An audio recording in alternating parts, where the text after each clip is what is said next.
Esse é o Ancapso e nós vamos falar agora sobre a regulamentação da inteligência artificial no Brasil, né? Tem esse artigo aqui do Walter Lima na Fórum IT Fórum aqui falando sobre a importância do marco regulatório ser flexível para não sufocar a inovação no Brasil. E eu acho que esse pessoal entende errado o que é lei, né? Não, a lei ela tem que ser precisa. Por quê? Porque a lei delimita o poder autoritário do Estado, o poder de agressão do Estado contra as pessoas. Então, uma lei flexível não é que ele vai permitir a inovação, é ao contrário, vai dar mais liberdade para o Estado sufocar a inovação. Quanto menos flexível for a lei, é melhor no final das contas. Ou o ideal nesse caso é não ter lei nenhuma, né? Porque é uma coisa iniciando, que no início ainda não se sabe nem quais são os problemas reais que isso vai trazer aqui no mundo. Então, para que regulamentar esse tipo de coisa, né? O pessoal do governo está preocupadíssimo porque eles querem regulamentar isso para fazer censura nas redes sociais. Mas a verdade é, do ponto de vista estritamente da sociedade, né, de interesse social, tem dois conceitos errados aqui. Primeiro, regulamentar algo que está no início. Não se faz isso. E segundo, que uma lei flexível resolve o problema. Não pode, tem que ser restrita.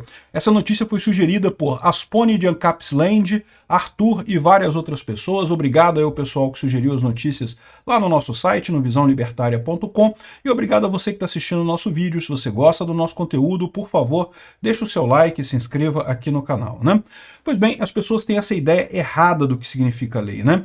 E os deputados acabam se aproveitando desse entendimento errado das pessoas para aumentar o autoritarismo, o poder do Estado contra o indivíduo, né?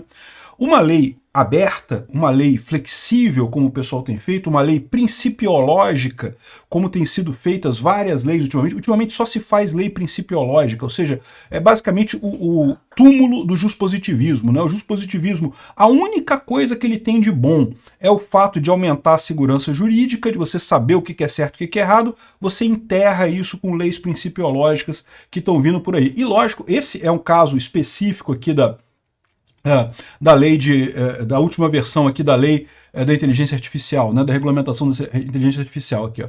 Já fala que artigo 1º não, artigo 2º, já aqui, ó. Artigo 2º, o desenvolvimento e a implantação e o uso dos sistemas de inteligência artificial no Brasil tem como fundamentos a centralidade na pessoa humana, o respeito e a promoção aos direitos humanos e aos valores democráticos, o livre desenvolvimento da personalidade e liberdade de expressão. Ou seja, ele coloca uma declaração do que ele quer com essa lei. Qual que é o problema disso? Isso aqui é o que eu estou chamando de lei principiológica. Veja, uma norma jurídica, ela pode ser determinada, ela pode ser, por exemplo, você pegar lá o Código Penal brasileiro, tem lá, artigo 121, matar alguém, pena de não sei quantos a não sei quantos anos. É uma coisa específica. Você matou uma pessoa, você tem uma pena. Está bem especificado ali. Ali é uma coisa que realmente está certo o que vai acontecer, qualquer coisa. É uma norma bastante concisa e bem definida. É exatamente o contrário desse tipo de norma, que fala que não, tem fundamentos, a centralidade da pessoa. O que quer dizer isso? Num caso prático, quando o fiscal bater na sua empresa lá, que você está desenvolvendo um sistema de inteligência artificial, e um fiscal bater na sua porta lá e falar, eu estou emitindo uma multa para você aqui porque você não está centralizando na pessoa humana. Como assim? O que é centralizar na pessoa humana? Qual é a definição disso? Não tem definição disso. Aí as pessoas têm essa ideia errada que uma lei mais flexível, uma lei mais aberta, uma lei que permite múltiplas interpretações, vai ser melhor, porque vai facilitar a vida do cidadão, né, do desenvolvedor, né, é o que literalmente fala o senhor Walter Lima aqui.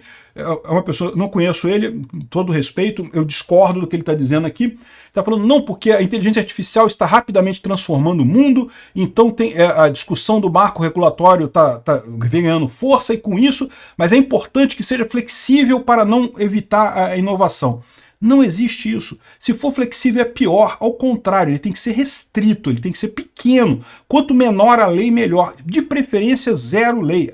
Eu acho, sinceramente, que no caso da regulamentação da inteligência artificial devia ser zero lei. Não tem lei sobre isso. Deixa o problema aparecer de fato, deixa a sociedade de fato sentir algum problema com a inteligência artificial, e aí regula-se aquele problema que aconteceu ali. Essa regulamentação aberta sempre é usada pelo Estado. O Estado tem um poder assimétrico em relação ao indivíduo. O Estado é muito mais poderoso que o indivíduo. O fiscal, quando bater na sua porta, na porta da sua empresa lá para te multar, ele não quer saber, meu amigo. Essa é a cabeça dele, não. Uai, aprovaram uma lei dizendo que tem que ter centralidade na pessoa humana. Eu não estou vendo, cadê a centralidade na pessoa humana aqui? Tá aqui a multa para você. Entenderam o problema? Quanto mais aberta é a lei, pior é no final das contas. Não é que melhora. Lei flexível piora a situação. Por quê? Porque a lei, no final das contas, ela serve para conter o Estado, não para conter o indivíduo, né? A violência do Estado sempre vai agir no interesse da própria classe dominante, da própria classe que está no Estado. Sempre vão usar a violência contra a oposição, contra as pessoas que são contra o governo, contra as pessoas que criticam o governo. Sempre vão usar isso. A lei pode te proteger. Se ela for muito rígida, ela protege você do Estado, porque o Estado vai precisar provar que atendeu aquele requisito da lei específico para poder te multar, para poder botar um auto de infração lá, para poder fazer alguma coisa. Quando você começa a ter esse tipo de coisa aqui, você abre espaço para punições contra as pessoas, né? E também no STF, né? O STF tem se usado muito dessas leis principiológicas para isso. Se é tudo princípio, eu decido o que é a lei na hora que eu quiser, né? A lei que é flexível, ela acaba delegando o poder para o agente do Estado, seja ele o fiscal que está lá na ponta, seja o policial na hora de te prender, seja o juiz do STF na hora de determinar alguma coisa lá, determinar processos totalmente sem devido processo legal e coisa e tal. A lei não pode ser encarada como uma declaração de valores. Eu acho que esse que é o problema central das pessoas. As pessoas encaram a lei como uma declaração do que a gente quer que aconteça no mundo. Queremos que a inteligência artificial tenha centralidade na pessoa humana. Eles esquecem que isso aqui é só um papel escrito. Isso daqui não vai mudar nada. Né? Não adianta você escrever uma cartinha para o Papai Noel pedindo um monte de coisa. O Papai Noel não vai dar essas coisas para você. Não adianta você escrever uma lei dizendo as coisas que você gostaria que acontecessem. Essas coisas não vão acontecer. Você tem que encarar a coisa pelo lado dos incentivos. Quem tem incentivo para fazer o que nessa história? E o que acontece é isso. O governo tem incentivo para reprimir sempre. O fiscal tem incentivo para multar sempre. Quanto mais flexível for a lei, mais o fiscal vai encontrar brecha para te multar, tá? Só para deixar claro, eu sei que o fiscal não pode multar com isso daqui, eu estou usando um exagero para fazer a crítica aqui, mas o ministro do STF pode usar isso daqui. A própria prefeitura, ou o próprio governo, pode pegar essa lei, porque lembra, a lei não é o fim da norma, né? A lei é a parte aprovada pelo Congresso. Em cima da lei, o governo ainda pode estabelecer procedimentos, decretos e coisa e tal, para especificar como é que isso aqui vai ser cumprido. Então isso aqui ainda pode ser mais determinado. O princípio é o mesmo. Quando você deixa uma lei aberta, mais e mais pessoas dentro do governo vão estar empoderadas para oprimir os cidadãos em cima dessa lei. A lei, ela não é uma declaração de vontade. Esse é o grande erro das pessoas, de entender que a lei está dizendo como que a gente quer o mundo. Não, lei não é isso. Lei é um direito ou uma força que você dá para o Estado para oprimir o cidadão. Raramente o cidadão consegue usar a lei contra o Estado. Se a lei for muito específica, você até consegue. Mas leis abertas assim, é impossível. Você está dando todo o poder para quem já tem o poder, que é quem vai acabar determinando exatamente qual que é o limite disso daqui, né? Essa é a grande briga que existem entre justnaturalistas e justpositivistas. Para quem não sabe dessa briga, né, aqui no Brasil é muito engraçado. Se você estudou direito no Brasil, vão falar para você que justnaturalismo é uma besteira, negócio de religioso, que não sei o que lá, que inventou. Aí a coisa foi melhorada com o justpositivismo. O justpositivismo que resolveu os problemas do justnaturalismo. Claramente, o Brasil é absurdamente justpositivista. E a tanto ponto que chega nesses absurdos aqui, que é justamente a morte do justpositivismo. Por quê? Porque o justnaturalismo, a visão é a seguinte: a lei existe para codificar alguma coisa que as pessoas já consideram um comportamento errado. Ou seja, a norma, o que é certo e o que é errado, surge na população. Né? Naturalmente surge na população as regras para a convivência humana. O máximo que o governo pode fazer é codificar essas regras. Mas elas surgem ali, né? O justpositivismo não. O justpositivismo parte do princípio de que é preciso ter um grupo de pessoas representantes do povo, né, o Congresso, que vai analisar a situação e vai determinar o que é melhor para o Brasil. Então agora o povo não diz mais nada. É o Congresso que define a lei e impõe essa lei para o povo. Né? Em tese, espera-se que o Congresso faça isso já com coisas que são realmente certas ou erradas. Mas o caso da inteligência artificial, por exemplo, é notório. Ninguém sabe ainda o que é certo e o que é errado. Não tem ainda uma definição exatamente. Qual o problema, de fato, né? Ah, mas podem fazer um vídeo do político falando besteira e usar isso contra ele e não sei o que lá. É um problema hipotético. Até aqui, todas as vezes que fizeram isso, estava na cara que era, aí o político veio e fala, não, opa, isso aí é fake news, é inteligência artificial, e o pessoal viu e pronto. Ou seja, não tem problema nenhum isso daí.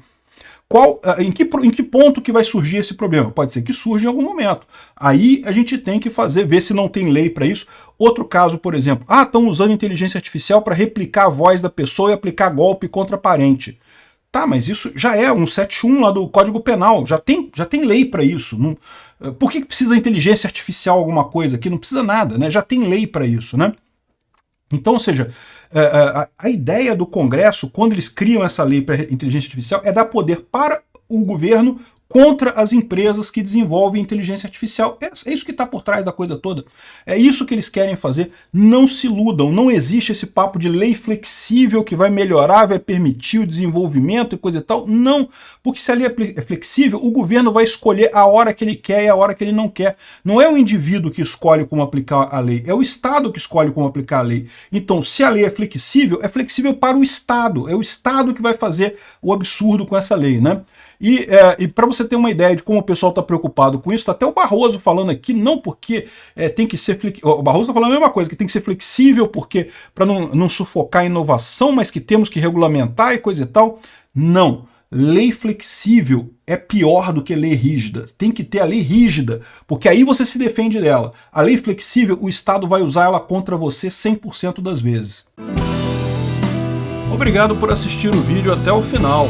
Além de curtir, compartilhar e se inscrever no canal, considere se tornar patrocinador com valores a partir de R$ 1,99. Clique no botão Seja Membro abaixo para saber as condições e vantagens de patrocinar o canal. Mais informações sobre o nosso projeto, visite nossos sites indicados na tela.